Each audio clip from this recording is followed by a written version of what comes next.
Good morning. Thank you for being here. Donna, I want to go right to you because yesterday on Outnumbered, you literally predicted this would be the sentence. Here it is. Your reaction. Absolutely. This is the sentence. He got 50 months. I had said, I think 48 to 72 was my prediction.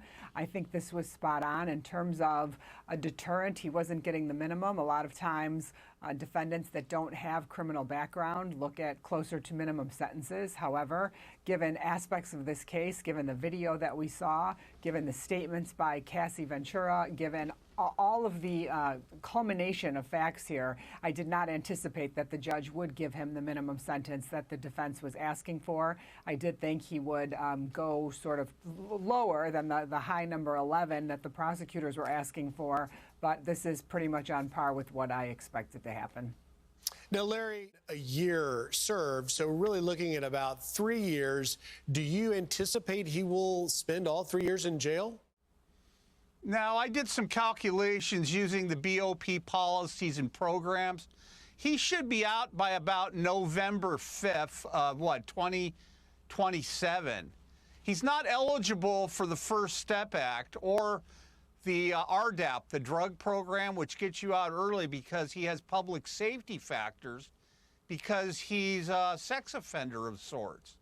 So, I mean, he's got a rough ride coming, but he's not going to a minimum security camp at all. He's going to go to a low-level FCI. I mean, a question is he from L.A. or is he from Miami? What's his home of record? If they determine he's from L.A., he'll probably go to Terminal Island or Lompoc. If they determine he's from Florida, maybe Miami, maybe Coleman, maybe Mariana, maybe Tallahassee. But he's going behind the fence, and the best advice I could give him, and I wrote a book called Prison Politics 101, which I sent into him. It's on Amazon, that he needs to keep his mouth shut. There's a lot of people in there who are doing a lot more time than he is that's not going to want to hear him cry or whine.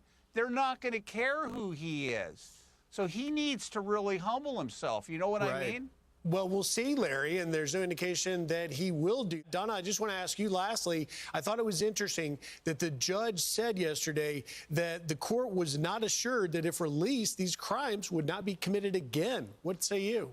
Yeah, I agree, and I think really what makes that very clear and what is indicative of the judge's belief is that after Cassie filed her civil lawsuit, and remember, there's still a lot of civil lawsuits out there after this is all over with, but after Cassie filed her civil lawsuit, the behavior continued with Jane. So if you look at the timeline, Jane claims that what happened between her and Diddy happened after the civil lawsuit was filed by Cassie. So he definitely didn't learn his lesson from the civil lawsuit where he came out in that tearful video being apologetic and then continued the behavior. So I believe that's where the judge's reasoning came on that front.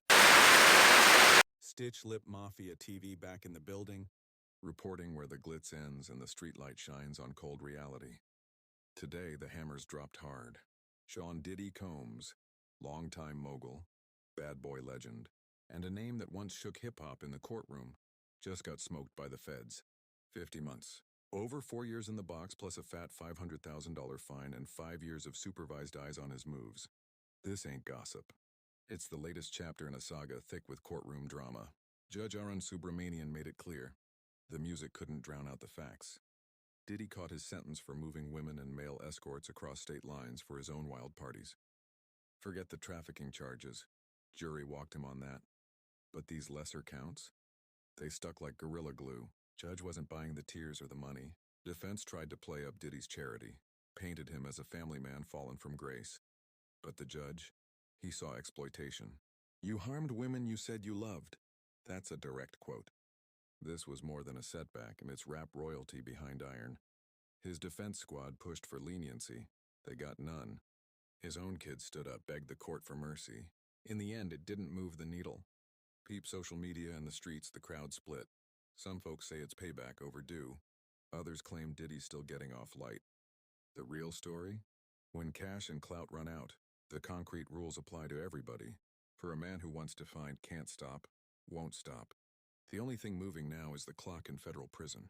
Stay tuned and subscribe for more raw and uncut updates. Hip-hop news with zero sugarcoating. Lipp Mafia TV, we call it like we see it.